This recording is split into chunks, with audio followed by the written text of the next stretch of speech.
Delusyon ng mayayaman. Pagbagsak ng aristokrasya. Mula sa Beta Theater Center, tunghayan ang dulang hakaplo sa inyong puso at pupukaw sa inyong isipan. Arbol de Fuego.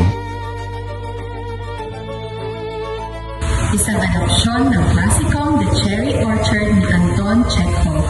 Muling binuhay ni Rodi Vera sa panahong bumagsak ang industriya ng asukal sa Negros Occidental noong dekada 70. Pinamumunuan ng mga bigating artista tulad ni Cherry Hill bilang Enriqueta, Angeli Bayani bilang Charito, Jake Macapagal, Ana Luna, Lea Ria at Rafi Tejada. Hatid nila ang kwento ng isang pamilyang nakalubog sa utang pero ayaw iwan ang ilusyon ng kapangyarihan. Kapag hindi ka umarip sa katotohanan, mauuna kang lamunin ng pagbabago. Tradisyon laban sa modernidad, yaman laban sa realidad, at sa huli, pabagsak ng mga dating makapangyarihan. Isang makabuluhang dula tungkol sa paglipas ng panahon, pagbuho ng kayamanan at pagbangon ng bagong lipunan.